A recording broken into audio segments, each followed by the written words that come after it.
Let's make 4 different bee-themed cookies together. You'll begin by grabbing your bee template and a piece of parchment paper and your white icing, and you're going to start by outlining the wings on the bee template. And you can see it doesn't need to be pretty. We're just trying to fill it in. And the end of my shape for these bees, these wings, is not very pretty. And it's okay because we're going to come over it later with some more black icing. Most of the time I'm preaching, let the icing fall out of your piping bag, and you'll note that I'm not doing that here. Sometimes when you do more intricate work, having your piping bag kind of just against the object that you're piping onto can be helpful. Sometimes your icing is just not going to cooperate, and it's okay. Some of the rules are meant to be broken. And you can see on the other wing, I am able to let the icing flow out of my piping bag. Who knows what was wrong with that first wing? I'm not taking any responsibility for why it wasn't working well. But you can see the bottom half of the second wing is also not cooperating, and that's okay. I'm starting with just the outline because when you do these icing transfers, sometimes the icing can move a little bit more than you want it to. It can spread a little bit more, and this is also where my directions are going to differ slightly from the free guide. In the free guide, I say outline the 2 big wings and then fill them in, and then outline the 2 bottom wings and fill them in. You can do either process. It's not going to really change the end result at all. It's just the amount of time you're giving your outline to dry a little bit before you fill in the center and, give it a little bit more mass that's going to potentially spread. And so we want to avoid the spreading. And you can see with this bottom wing, it really wasn't cooperating at all to do an outline. And so I outlined it as best as possible and then just filled it in. We're the main focus with these lower wings is to make sure they don't end up touching the top wing. And then after you have created your outlines, start filling in whatever wings you can. So for me, it was the bottom wings on this example. On other bees that I made, I was able to do the top wings first and then come in and finish the bottom wings. And then you can grab your scribe, just even out that icing as best you can, especially those top wings that I outlined first and then did the bottom wings, and then I came back and filled it in. You can see the line difference between the fill in and the outline, and I just like to remove that as much as possible. It's really just a personal preference there. But you can also use your scribe to make your wings a little pointier, get a little bit more shape to them if you weren't able to do that while you were piping it out. While your icing is still fresh, we're going to grab the yellow icing and just make kind of a diamond body shape. We're going to add a little bit of curve onto the 2 bottom lines, but not very much. And we're just covering where the yellow portion of the bee's body is on that template. And then again, coming in with a scribe to even it out, to maybe get it the direction that you want, to make the top a little pointier, to make the edges a little straighter. And then we're going to grab our black. Again, everything is still fresh, and we're just going to add 2 lines. And they don't need to be perfect. I was looking at this being like, wow, I really wish my lines were straighter. It's okay. Now's the point. You can see kind of the cut there. I set this aside. I worked on all my other bee templates, and then I came back to this. I wanted it to dry a little bit. The icing's not fully matte, it's not fully crusted over, but I wanted it to dry so the black didn't fully blend into all of the other layers that we already put down.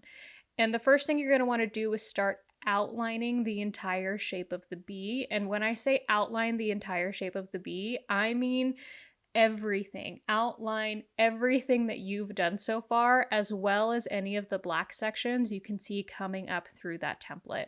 So I'm first going around the wings, and I am able for the most part to kind of tap my icing down and then lift up my icing bag, my piping bag, and let the icing fall. Sometimes, especially on curves, things do not cooperate as you would like them to. I have had it happen. I'm sure you will have it happen. It's okay. Also, when you're making these icing transfers, you can make so many of them, and one will turn out perfectly, and another one will just look terrible. And the great thing is, you can throw it away. No one needs to see it. No one needs to see that ever again. So between the two wings, the black is a little thicker, so I want to make sure that I'm filling in that extra space. And I'm just kind of adding on any additional black lines where I can see that template showing there is more black than I have. And I'm not filling in any of the empty sections yet. I will do that at the end after I've outlined everything. And I'm really taking my time as I'm going through this to make sure I'm making it as thick as possible, but I'm also, you can see it almost lost my the end of my icing there. Was able to fix it in the end. So I'm making sure that I'm going against the white. This is also the part where if the shape of your wings wasn't exactly what you wanted, great. Hit it with some of that black icing to cover it and to give it the shape that you want. That is what you're able to do in this step. So we're continuing to take our time outlining every section of the bee. So we're working on the wings right now, and then we'll do the body. We already outlined where the head portion is, but we're really making sure that we're filling in to make sure that black is going straight against the wings. The first bee I made for this set, I noticed after it dried that I actually had a gap between the black icing and one of the lower white wings, and I was very frustrated that I did not see that while I was creating it because I didn't want to use that in the end. So just make sure you're taking your time, you're filling in any of the gaps. This is not a process you need to rush. And while I am not normally one who's patient at all, these sorts of steps are exactly what I enjoy about decorating cookies. We're creating a design and we're making sure it's looking the way we want it to look in the end. Now for this kind of base bottom end of the bee, you do want to make sure it's kind of ending in more of a point, and we can add a little bit of a stinger on the end. You might be concerned that that might break when you move your icing transfer. I did not have that experience at all when it came to the stingers, but I did have that experience when it came to the antennas we're adding. So you can see everything's been outlined. Now I can fill in the head. Now I can add a little bit more icing kind of in the center of that of this bee, and I can even come in with my scribe, and if there's anything that's a little uneven that I want to even out, if there's any points I want to make a little pointier, I can do that right here and kind of correct any of those situations. I was really happy with how this bee turned out. It kind of felt like a mess when I was creating it. And then in the end, when it was fully dried, I was very pleased with it. So if you feel like, is this really going to come together? It will. Now, antennas. I just told you I was having some issues when I was getting them off of the parchment that they were breaking. And so my recommendation, because I had a little over 50% of my bees lose their antennas, it was very frustrating. My recommendation is just make that line a little bit thicker. Now, after you finish your icing transfer for the bees, set them aside. You don't want to move them too much. They'll get wrinkly as they dry, and you can move on to decorating your cookie. You're going to grab your yellow icing and you're going to circle your cookie. When I use my hybrid icing, I like to go around my cookie about 2 or 3 times. This just creates a very solid wall. Now, if I was using a outline and flood icing, I wouldn't feel that necessary because my outline's a very hard icing, so it's going to keep that flood in. But with the hybrid, they're the same consistency. They can kind of overtake each other. So I like to create a tall wall and then I'll start filling from the center. Now, filling in a circle is the aesthetic way to fill. Any cookier will tell you that's not how they're filling their cookies. That's just not what they're doing. It's not fun to do it that way. I fill it from the center though, because it gives a little bit more time for that edge to dry. And then I don't fill with my icing all the way to the edge, so I can use my scribe. This just takes a little bit more time, so professional cookiers don't like doing this, but us hobby cookiers can take the time. So I like to take the time with my scribe and push it to the edge, and this just lowers the chance that my cookie is going to overflow. that I'm going to have to deal with icing overflow. And especially on a cookie like this, where I know I'm going to be adding more icing to this in a wet on wet decoration style, I definitely want to make sure it's not going to overflow, because that's going to screw up the design I'm going to put on this. So that's also why I pushed all that icing to the edge, and then I'm pushing it back into the middle so I can shake it and even everything out. And now, still with wet icing, we're going to come in and do, as best as you possibly can, equidistant lines to make a hexagon. Now, mine are not pretty. I'm not going to come in here and say, look how perfect I made these lines. They felt very blobby. They did not feel even, and it's going to work out. I thought these were not going to look very good. I'm going to tell it to you right now. I did not think they were going to look good. Don't be deterred. When you stick your bee icing transfer on top, they look great. This is also where my instructions are going to differ a little bit from the free guide that I provide. They both are going to give you the same exact result, but I was just seeing a different way of doing the same thing. So we're making a honeycomb pattern. I was about to say a beehive pattern. We're making a honeycomb pattern, which is hexagons on hexagons on hexagons. So I start off with making one hexagon. This is going to be the base of the size we want all of our hexagons to be. And then from there, what I like to do is either create a line straight out from one of the points, or what I did here, which is I created diagonal lines from one of the points. It just depends on how your brain wants to function with this. It's whatever's going to allow you to create that pattern over and over again, where you can see where that shape is coming from. And what I found when it came to creating the guide, the pictures for that, and also decorating this cookie directly in front of you right now, is starting with one singular hexagon that gave me my initial shape, and then working my way down from there, and then coming back up one side and building the shapes from there. You can see I have half a hexagon, so let's finish that hexagon. We do diagonal, diagonal, straight. I did find the hexagons looked better if I just focused on one straight line at a time, instead of doing a line and then curving, a line and then curving. Those lines just weren't as sharp. But the problem with doing that is if your icing or your piping skills are leaving blobs every time you do a line, then it's going to look a little blobby. But like I said, it's going to work out. You can tell mine is not that great looking. There's plenty of blobs here, and it's going to look really, really good in the end. For some reason, my brain could not function after I finished one half of the cookie to move to the other side and do it. So I had to turn my cookie and work again from the right side. If your brain can function better than mine, kudos to you. But that is exactly why I like having my little cookie turntable, because it makes not having to use my brain harder than it's willing to work. So you keep building your hexagon pattern over and over again, your honeycomb pattern, until you reach the entire edge of the cookie. I was going to say all sides of the cookie. It's a circle. It doesn't have sides. Till you reach the singular side of the cookie, and you just kind of want to take your hexagons as far as they can go line-wise.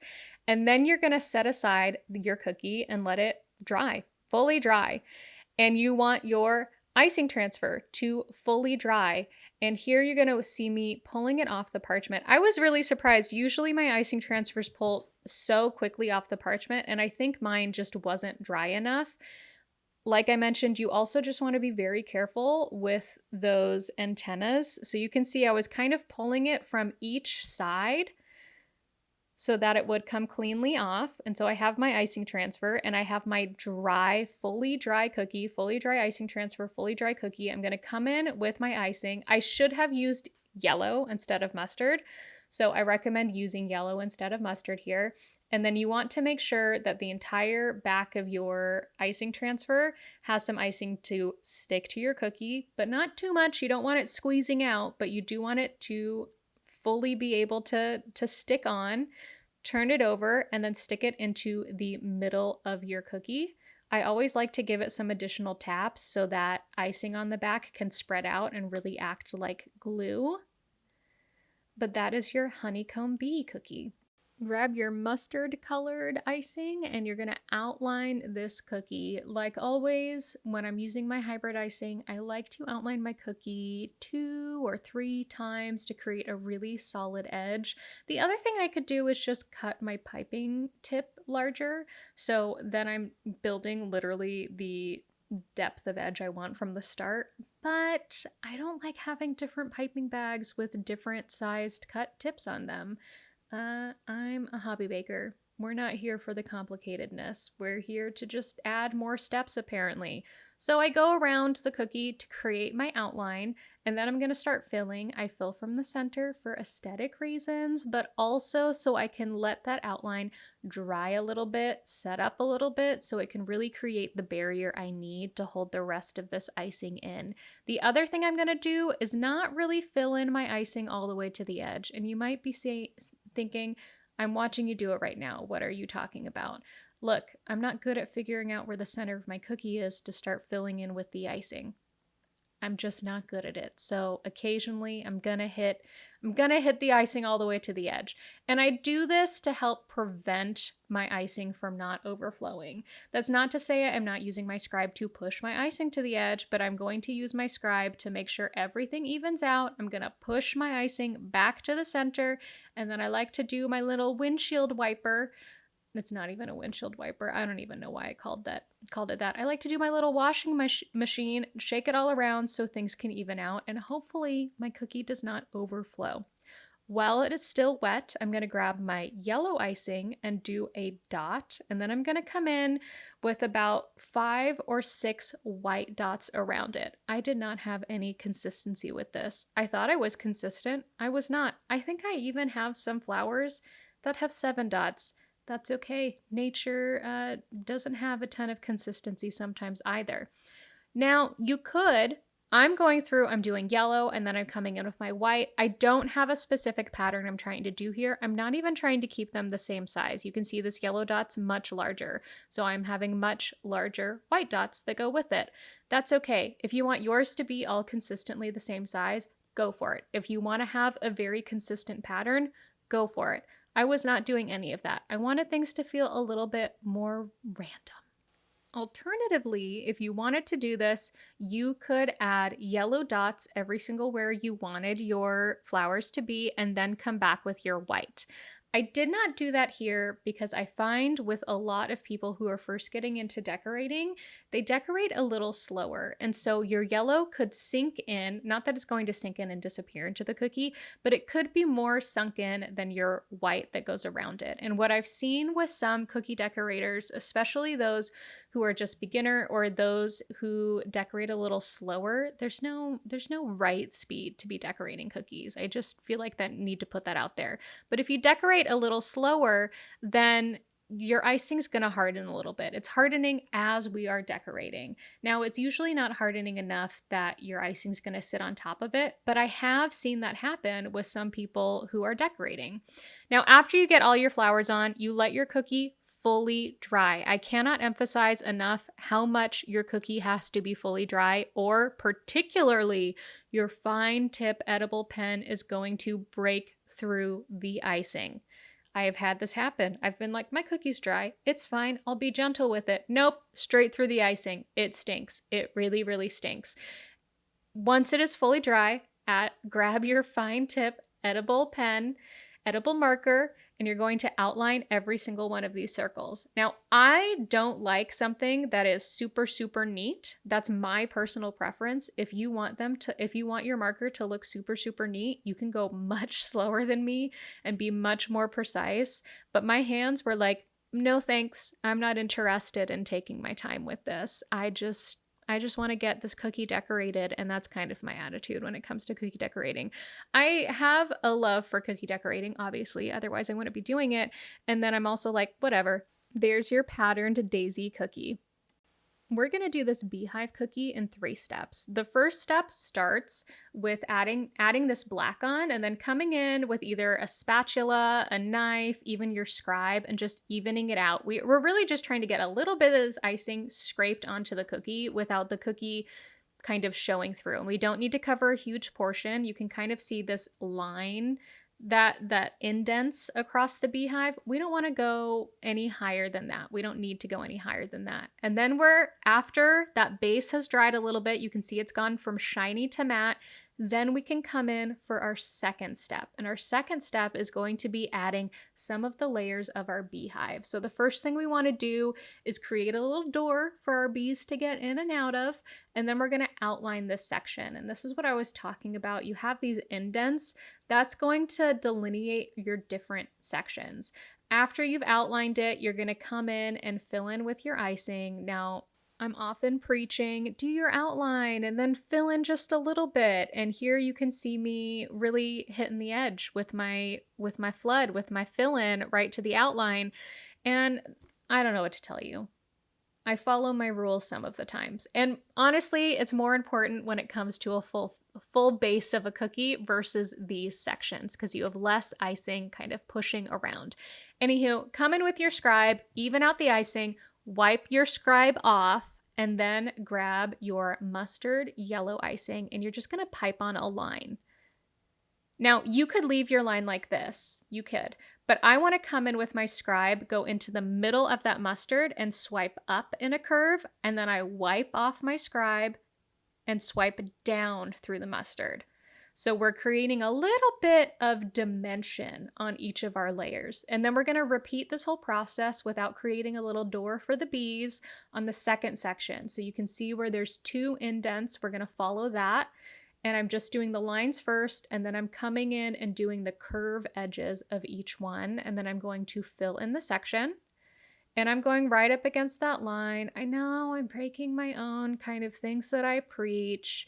I should probably practice what I preach, but also I know when it comes to these smaller sections, they're far less likely to overflow because there's only 2 sections it can overflow into where the icing can flow off the cookie.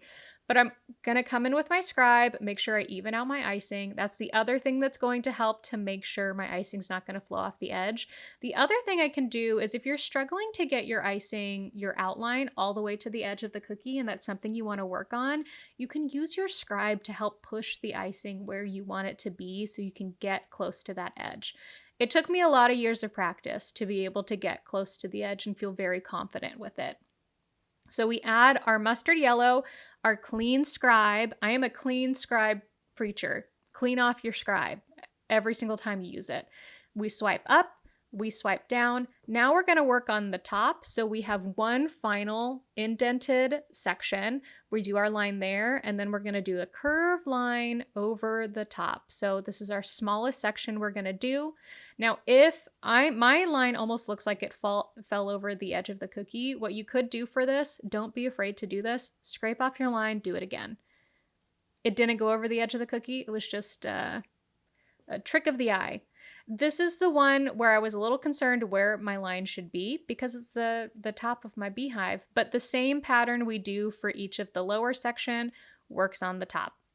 This brings us to section 3 of our cookie. So we set it aside, we worked on all the other beehives we wanted to do, and then we're coming back to it. So you can see it's not fully matte, it's not fully crusted over, but it has dried enough that it's going to keep its dimension.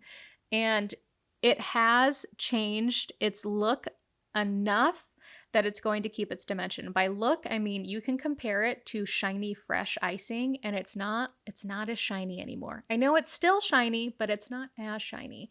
So what you're going to do is repeat the same steps we did for step 2, where we're outlining our section, which is much easier to do now because they're both of the steps we have, both of the sections we have left to decorate are outlined almost completely for us. We just have to do those edges. And then we're going to fill in, we're going to grab our scribe and just even it out, especially along the edges of the other 2 kind of dried sections that sandwich this section we're working on. So we want to make sure we have a nice solid line there. And then after we even it out, wipe your scribe off, grab your mustard icing, and create your line. I had a little blob on the end of it I didn't want to keep, so wiped it off, and then I'm adding my line, and then I'm going to come in with my scribe and drag that mustard up, wipe it off, drag that mustard down and wipe it off. And then I'm going to repeat these steps for the final section. So I do always like to add additional lines. You could argue, hey, you only need to outline the edge of the cookie because you already have a line that's the two filled in sections. But I find I get a cleaner section looking, a cleaner decorating when I add those lines again myself. But I recommend trying it out and seeing if you have a personal preference. It also can be the way that you're decorating the cookie. I've seen many cookiers who are like, no, I don't need to spend time doing that.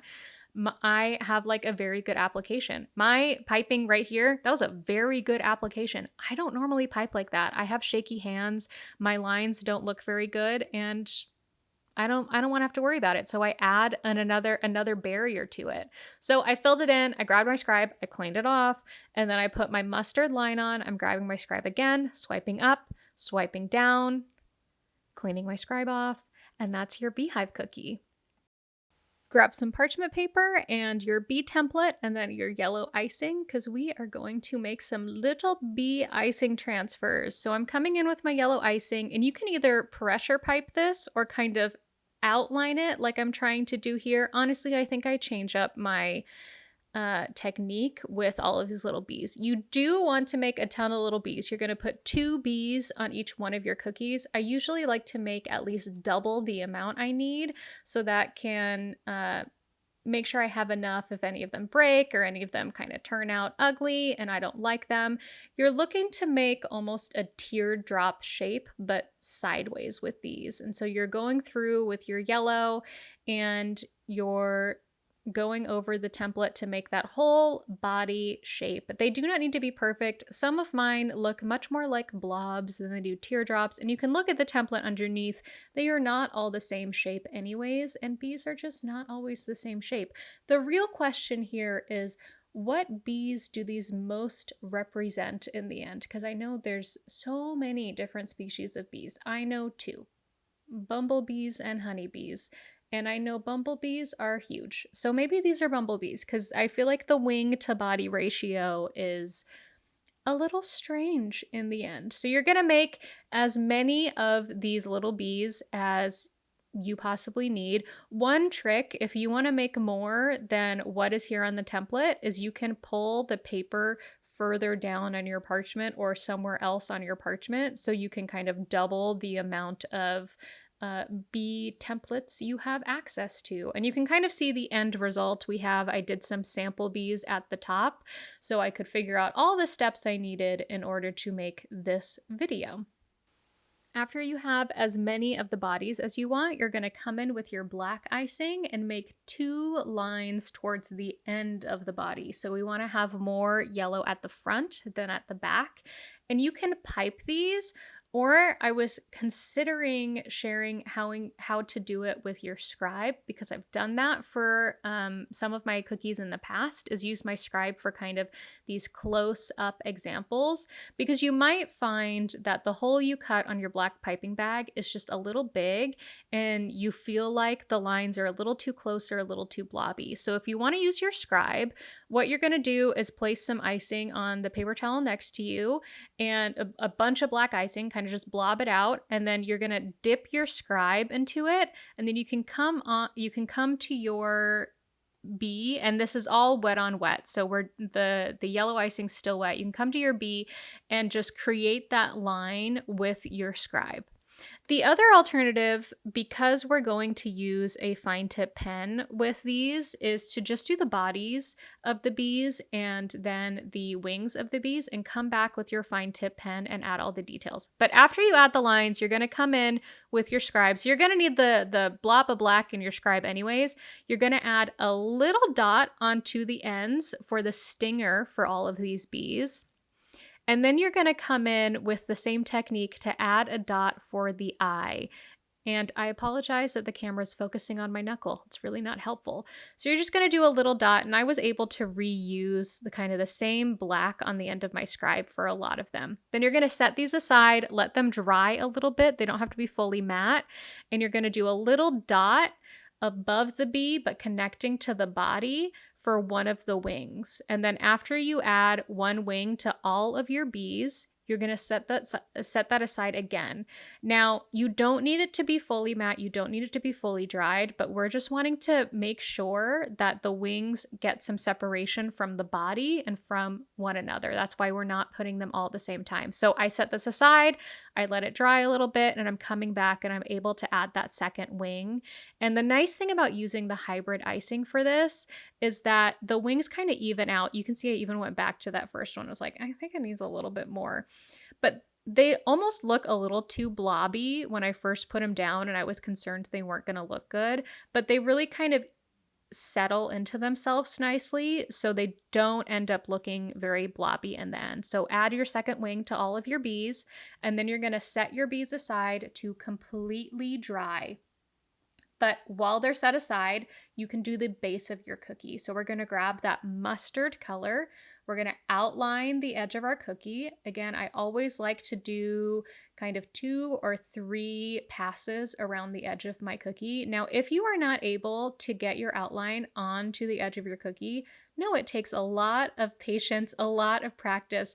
I have not always been able to get it kind of lined up well with the edge of my cookie. Another trick is going slower than you think you might need to go. It feels counterintuitive. You think the faster I can get this out, the better my line's going to look. That's really not how it works at all. The slower you go, the more you let your icing do its thing, flowing, the better it's going to be. And then I like filling from the center, so I have my line able to set up a little bit more, and I don't always pipe all the way to the edge. I usually only happens if I didn't really start decorating right in the center. And then I'm going to grab my scribe and just help even out that icing, help make sure my fill goes all the way to the edge. And I kind of do this circular motion, so I'm not just shoving icing to the edge. It's touching the edge, it's going right back in. Because I know with this hybrid icing, it's going to even out nicely. The next thing I do is, because I pushed a lot of icing to the edge, I push it back to the middle. And then I'm going to kind of shake my cookie. I stab it with my scribe and shake it. When I was first taught cookie decorating, we literally picked it up and shook it. Once everything is dry, my cookie's completely dry, my icing transfers are completely dry, I'm going to peel them off my parchment. Usually they come right off my parchment. I don't know why these were really sticking on, but they were. They did all eventually come off very nicely, but know that sometimes they'll peel right off and other times they're going to need help. That's also why you always want to wash your hands before you do any of this, because your hands are going to be touching a lot of food products that people are going to be consuming. We want to make sure they're clean. After they're all peeled off, you can kind of choose the ones that you like the most, because we're putting 2 on a cookie. You're not going to need all of them. Some of mine had cratering. I didn't like it. So I grabbed one and I use a little sprinkle pen. It has a little wax on the end so it can pick it up, because I am not good with tweezers and my hands would not be steady enough for this. I'm going to take my mustard icing. I apologize, it's very blurry. Put it on the back of my bee and then stick my bee just anywhere on the cookie. And my sprinkle pen has wax in it, so it should release very easily, but it was very cold where I was decorating and the wax did not want to give up on my bees. So I had to give it a little help with my finger. And again, that's why we wash our hands before we do this activity. Clean hands, people. So grabbed my second bee, I put my icing on it, and I'm just going to place it anywhere on the cookie. And so I have my bees facing 2 different directions and they're upside down from one another. And this is why you need your cookie to be completely dry, because your fine tip edible pen will break right through that icing if it is not completely dry. It doesn't matter how light of a touch you have, it is going to break through, because these fine tip edible pens, they're kind of a beast. So we're just kind of doing a dashed line to show where our buzzing bees were flying, going from the bee to the edge of the cookie to complete our buzzing bee cookie. And there you have it, our 4 bee-themed cookies. Download the free guide below to follow along with this video and make these cookies for yourself.